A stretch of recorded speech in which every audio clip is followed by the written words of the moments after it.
Hey all, this is 012 Boku and... Mr. Jackass, State Alchemist of Jackassery. At your service. Yes, and we are coming at you with another review of, again, Fullmetal Alchemist Season 1, the original. As you guys know, I did the short review for it yesterday, with my lovely little notes and setups here, and today we're going to talk about what we liked about the episode, which I'll say with this episode starting off, I liked it all around. It was a great, little fun episode. There were threats, but the threats didn't seem that endearing with Bald and the terrorists, as you guys heard me talk about it yesterday. They were definitely setting stuff up, but you could definitely say that it was definitely great interplay between the military and the Elric brothers because, Roy Mustang telling them to get on that new train and then everything they did on the train from the interaction to the little girl Marin or to when stuff goes foobar, foobar, not really for them, but for the terrorists, is just absolutely great. And again, I loved the interactions between Fallman and the Elrics, Hughes, and not so really much Alphonse, but Edward and everybody there. Again, I love how they kept apart from the manga, like I told you, where after they take out the guys in the driver car or whatever they call the front of the train, I love how the strong old dude and the strong young dude just punched the two guys' lights out, which also happened in the manga, which was great. And again, you don't get this episode in Brotherhood, so I'm glad it's here in the original, because it actually does work towards it. The only thing that was different from the manga was in the manga, the Elrics were the only ones on the train, and Hakuro, I think, only had the one guard who was injured and captured along with him in the train, and then, Vata Fallman and Mace Hughes weren't there, but I'm glad they were there because it sets up the relationship with the Elrics, Mustang, his men, and everything, and especially their really good relationship with Mace Hughes, which I know a lot of people said was also great in Brotherhood, and I'm like, I still find that debatable because I could see how they were friends, but after we rewatched all that part with Brotherhood and Mace Hughes dies within the first handful of episodes, it's like something still feels like it was missing. This establishes that, and I'm like, I like this. Plus it also made what did we say it made you could tell, because like in Brotherhood, if you guys remember, Mace Hughes doesn't take out those knives or daggers of his till we see Lust try to get at him and kill him. Like, that's the only time we see it in Brotherhood, and I think maybe even the manga. We actually got to see him use them this time. Yeah, he was great. Against the guy. And, it was a simple thing. Like, he just brings it down in the guy's hand in the front car, but it's such an effective way and simple way of, like, hey, I have this hidden, and then, and now you're disabled. And then he tried using it against Bald, but Bald's mechanical arm blocked it, and, he got injured in the shoulder. But it was cool to see them do that. Plus, I mentioned in the short review, I like, Fallman's response time, because in Brotherhood, Fallman's sort of like the bumbling guy, and I like in this one, he still has that, but his response time to the terrorists taking out their guns, like, he was right on him, he was just outnumbered, and I'm like, I like this a lot more. I don't know what it is, but it makes them both seem like they're competent soldiers and not just, hey, I'm going to talk about my wife and then do stuff before I die, and then, hey, look, I'm the butt of a joke, but I can actually do something. And I told Boku, this is why I like this version better, especially for how it portrays Hughes. Like, when, when he realizes the terrorists are on the train, and by the way, the front car is called the engine car, the last one is called the caboose. Thank you. I forgot that entirely. Well, I mean, we know certain people would never let us hear the end of it if we didn't add that. But anyways, yes. I do love how he's in the radio where the radio equipment is set up on the train. Which again, another neat callback to actual military history. They used to do that. You would see this like in I'm sure if Ray Fox was here, he'd say the Von Ryan Express. Even if you're on a train, you got to have an effective lines of communication. And having Hughes be the guy on the phone was just a hilarious thing because I love how he's like, Fallman's like, let's hope he's keeping it nice and simple. And it's like, so anyways, I was just wondering, like, what if she delivers the baby any day now? And then Hawkeye just gets pissed off. She grabs the phone. It's like, listen, the baby is not going to be born in 5 months. Now, granted, they didn't say it that way in Japan. They said it somewhat differently. But I love her reaction in English more because this is something a woman totally would do. It's like, unless you were like the most coked up cocaine addict, you're not having the kid in 5 months. What I loved about that too, since you brought that up, was in Japanese, Hughes goes, well, geez, I'm not even talking about that. Let's get serious here. But I loved how in that one he's like, what's she talking about? Even I know that's not how babies work. Like completely glossing over what they were getting at, and I loved it. I know I said we saw the most Mace Hughes moment in the other series, Brotherhood we were reviewing, but this was way crazier. And plus, like the moment he realizes the train's been compromised, he is out of that. He is out of that phone area. He's scaling the side of the train. He's infiltrating. We notice his daggers are a lot different. Like they're not the stiletto throwing knives he had in Brotherhood. These are kind of more like those Italian ones where like you can grasp them between your knuckles and use them for a close stabbing weapon or as a tossing implement. They're kind of more like a Italian version of like a kunai, except with a more adapted for like a direct stabbing or a tossing, which was kind of cool to see because like the ones he had in Brotherhood, kind of like what knife enthusiasts would call the mall ninja knives. And there were other great touches like we get to see Elric having a one-on-one with a dude who has an automail.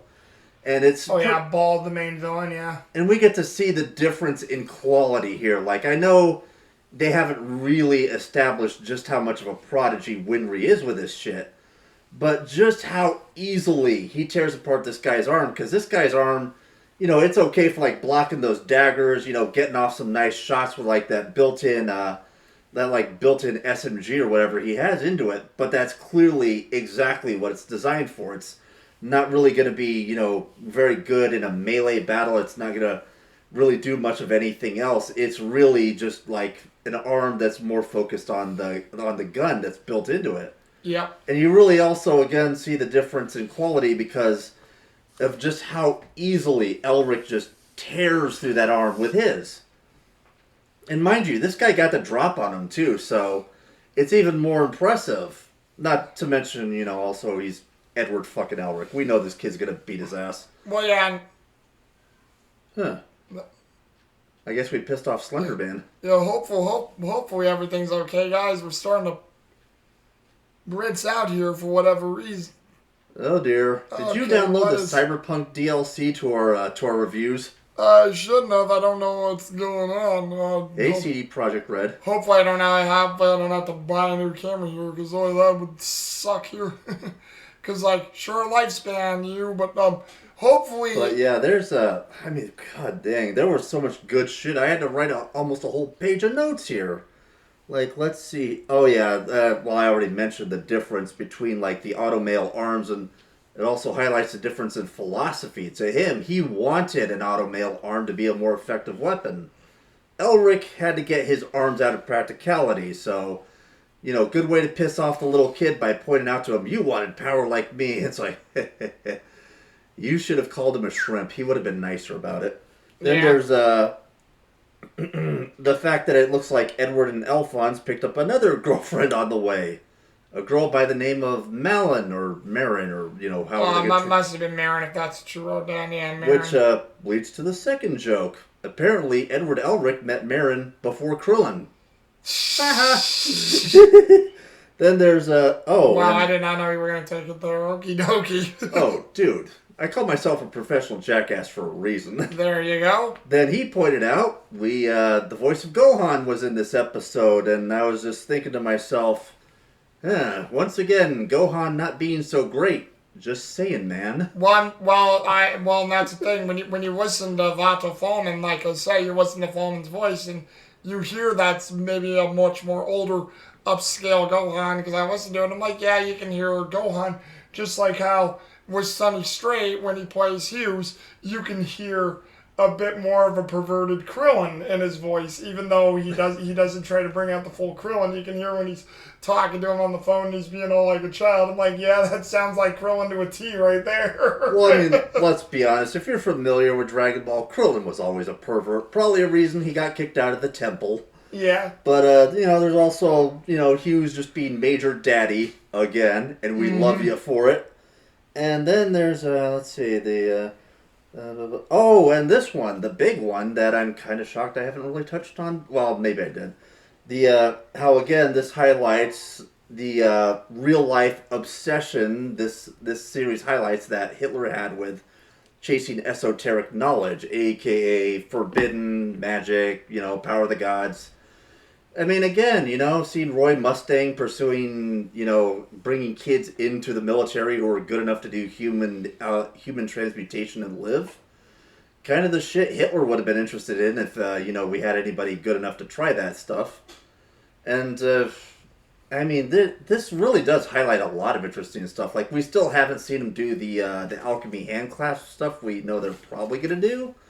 But even with them just doing it the way they're doing it now, with like drawing the circles, and we could see the creativity. Like Hughes at one point, he's on the roof and he almost falls off.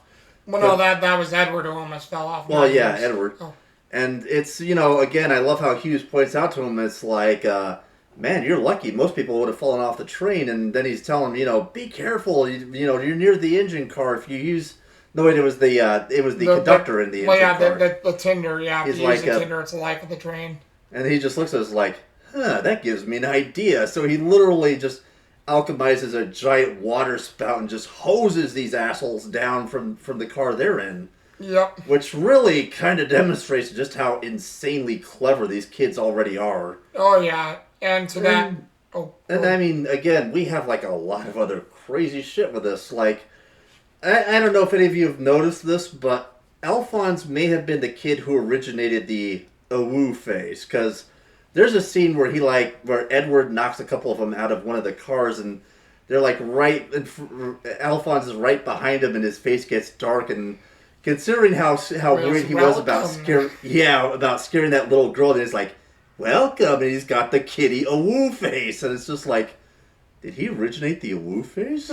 Yeah, it could be. I don't think he probably was the originator, but you never know. Maybe he was or not. Well, I mean, it's such an anime thing, and I notice whenever the few moments where he's having fun being the dark, scary suit of armor, you see it. You see the little awoo face. It's just like, awoo, can I destroy you now?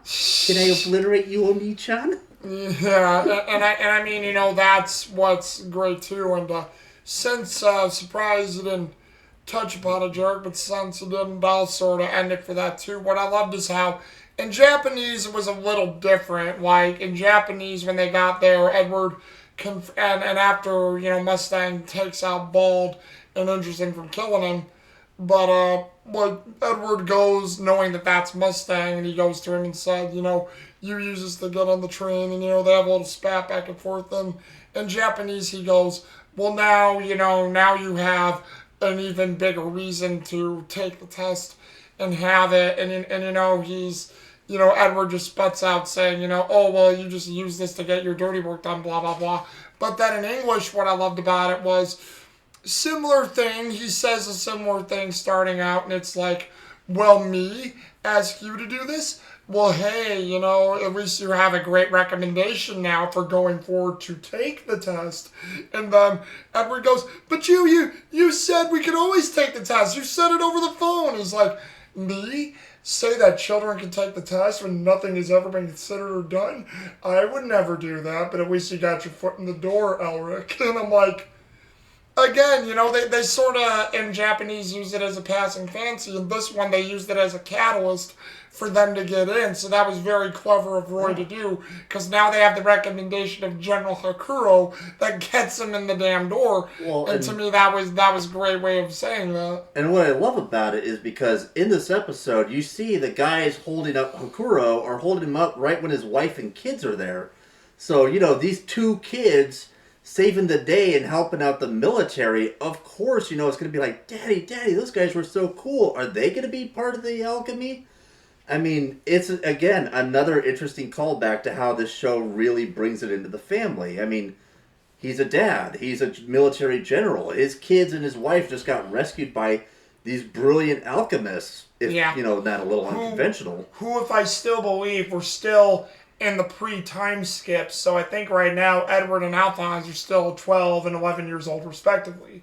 So it's like, yeah, a 12 and 11-year-old kid doing these feats of alchemy and just having these things. Again, Alphonse has a little bit of an edge because he's just the soul in a suit of armor, but still, the fact that they can both do these things is, hey, but no, that was a great point that Jarek made too, that he asked me that it was probably due to that reason, and I wouldn't doubt that either, but I mean, again, you can see why I like this episode and why I'm glad they kept it in from the original manga, because it's showing that I respect a lot too, and again, not to say that Brotherhood didn't have one, but I can tell, it is, if you guys can tell by the reviews, I've enjoyed this a lot more than Brotherhood, and I still love Brotherhood. Brotherhood's good, it's got a lot of good moments, but again, there's just something about this show, the drama, the characterization, that's better. Plus, well, I'll probably talk about it right here.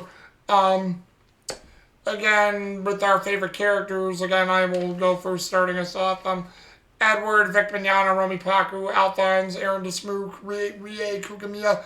Great guys right off the bat. These two kids, they play the two kids very well with their scarcity, their shyness, their wondering, how they're going to be treated, the way they talk to the people on the train, how they interact with Marin because they're kids themselves, not letting themselves be bothered by her curiosity or the people staring at them, just having fun with it, and then dealing with Bald and his men.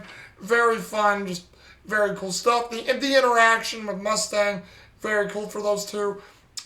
Hughes, Sunny Strait, KG Fujiwara, who's to say, great introduction to Hughes, great stuff, very fun and good stuff all around. Good, entertaining, enjoyable, and then again, not treated like I'm just going to talk about my wife. I can actually do something and be a threat. So again, Sunny Strait, Keiji Fujiwara, great stuff. And then I had to give it to Roy Mustang or Roy, Travis Willingham, Toru Okawa. Very well put together character here, acted great by both characters. Have to give an edge to I have to give an edge to Sunny Strait as Hughes, but also have to give an extra edge to Travis Willingham as Roy Mustang because Toru Okawa also had it in his, but from the dub and the difference between, because me and Jarek talked about this, the difference between Brotherhood and this dub is, again, yes, Mustang is still wanting to go for the Führership and being the king of Amestra in this one too, but he seemed like in Brotherhood a little bit more hesitant, unsure, knowing he had to get things together and he had a confidence. But in this one, in the original, his confidence is extra exude. It's like he's nervous about doing this, but he seems more sure of himself, put together, knowing what he needs to do. The confidence is just exuding from Roy Mustang, and Travis Willingham brings that out so well. Like I said, Toru Okawa had it too, but Travis Willingham just puts that extra panache on it that makes it go. And I looked at Jarek and said, he seems way more confident in season 1 than he does in Brotherhood. Because in Brotherhood, yes, he has his pitfalls and pratfalls in Brotherhood, no doubt about it. But again, maybe that's my thing for when Hughes dies really early, as he does, because I know it happens in the original too, but I like how we get to see, flipping Mustang not get depressed, not get out of it, not just like, I'm not so sure anymore, but I exude this confidence and supremacy. I know I want to take down the Führer, I know Führer's got people, but I know what I can do, boys, and I absolutely love it. And then a quick little last one here. Have to give it to Bald, Andrew Chandler, Koji Ishii. Great little side villain here. Great stuff. Loved how he had his views on the military. Yes, he wanted power, but how he was shocked, like how they're bringing kids into this, or come on, kid, you wanted power. The military is just going to throw you away and whatnot. I really think Bald what they took Bald from the manga and they remade him in that guy in the very first episode of Brotherhood who's trying to bring down the Fuhrer, who was that former general who was trying to actually destroy the alchemic circle that father had put all around the city. And I think that's who this guy was supposed to be. That guy was supposed to be a representation of Bald. But again, I like Bald better because Bald made some good points, but it also didn't make like Bald like he was a mistaking person. Like Bald was still a jerk and an asshole, but you could sort of see the points he was making. But again, it didn't make Bald, Bald, an innocent person and things like that. Yeah, why would I call Bald Paul? I don't know. Maybe it's the gun fetish. Could be. But those are mine. Jarek, what are yours? Well, of course, it's going to be the Riz Monster of Flame, Travis Willingham as Roy Mustang. Yeah, good lord, you know why Riz is with this dude, man. Because seriously, that confidence is like, you, me, private conference room, now. Yeah. Dude, like, if this is the Mustang we're going to be getting for at least half this series, whoo, sign me up, boys. I got some crazy alchemy, and I'm just itching to use it on some bad guys. Well, and not to interject with you really quick, that's why I love when we get near the end of the show, it makes the transformation of Mustang make a lot more sense. Not to take away from Hughes and Brotherhood and what he lost there, not important, but it's just I like the setup to this better. It makes everything flow more where it's like, okay, 10 episodes in, shit goes bad, and then how deep does the rabbit hole go? Because I feel like with Brotherhood, they needed to have that flashback episode to establish the friendship properly, Mm-hmm. This one, we're seeing it in real time, which I always prefer. Oh, between him and Mace Hughes? Yeah. And speaking of which, number 2, and he almost was number 1 just for how absolute major dad he was in this. Of course, Sonny Strait, because A, legend, B, Hughes, C, good lord, this guy is dad supreme in anime. Yeah. And also, really loves his family. You gotta love the dedication. I just realized with him wearing glasses, short brown hair, kind of the heart of the group and the voice of morality. He's the Uncle Ben of Fullmetal Alchemist. Ain't that the truth? Man, are we going to see his daughter become Spider-Girl? Make it happen. And of course, number 3 has to go to Alphonse, because, he kind of got a little overshadowed by Edward, but dear God, when he decides to get cutesy, playful, he just has this wonderful way of emoting like a real... he is a kid, being voiced by a kid in this, but it's just so wonderful, when he's worried that he's scaring Marin, or when he sees the bad guys get washed out in front of him, and you just see it's like, oh, now I can finally get to be the scary armor everyone thinks I am. Well, again, coming up with it, what's funny is, just to give you a little preview, is that it's Sho Tucker and Nina, and I think in Brotherhood it was I think Jamie Marchi voiced Nina, if I remember, in Brotherhood. But in this one, believe it or not, I was shocked to find out who did it. It was Brina Palencia who voiced Nina in the original. And so that means Brina Palencia, who's doing adult characters now, had to be a little kid when she does this. And again, it's because of what they add that makes it... Yeah. It'll, I sort of remember those episodes. These ones I think will make you tug at your heartstrings a little more, because... the setup again, not taking away from how they set it up in Brotherhood, but the setup in this one and their relationship with Nina and how they got to both know Nina and Sho Tucker hits harder in this one. I won't go any further into it, but if I remember what I remember, well, let's just say I think I like the original of that better too. I think both me and Boku are going to need the Haagen-Dazs and the Kleenex for watching that episode. Well, I will make sure to let you know ahead of time, Jarek, a little bit more so you can aptly prepare and not drop it on the short term. I've been doing better with that, folks. Today I let him know beforehand, but for that one I'll have to let him know ahead of time so you can get ready for stuff. If you all don't know what we're talking about, Sho Tucker is the anti-Hughes equation. He's the anti-daddy. Yeah, and to that point, final thoughts, again, all I can say is entertaining episode, good episode. It actually does move things forward. It has a bit of importance for them to take the exam, to know what the military know what they can do. This time it actually sets up how they were able to be allowed to take the test. Oh, you're right. Brotherhood doesn't show that. You're absolutely right. So, I mean, again, people can say it's an inconsequential change, but it world builds. You know, it adds credibility. There you go. And also, I can't believe we haven't mentioned this. What? You know that there's like 2 Fullmetal Alchemist games on PS2, right? Oh, yes, the game. I've actually played them. They're pretty decent. I mean, I still think the Lupin the Third game was better, but they're pretty decent. And if you can find them, track them down. They're getting hard to find. Yeah, oh yeah, definitely. And there's also a mobile game now. Oh, okay. Yeah, there's a mobile Fullmetal Alchemist game. There's a mobile Code Geass game. It's a bit of a gotcha, but I hear it's good. So yeah, I mean, if you got anything like a Bookman's down in your area and you see Fullmetal Alchemist on the PS2, it's a dang good buy. Try it out. Why not? And you know what? Hey, I guess those are our thoughts. But what? More importantly, what do you guys think? Just let me or Jarek or anyone else know down in the comments. So let's get this conversation going. Until then, this is 012 Crew as I can't do it, but the Flame Alchemist Roy Mustang. Oh, Hawkeye's going to be so disappointed, Colonel. Shut up. And I am, of course, the Alchemist of beautiful jackassery. And we'll speak to you guys again soon, alright? Deuces. Snap it to a Slim Jim. This hand can't snap.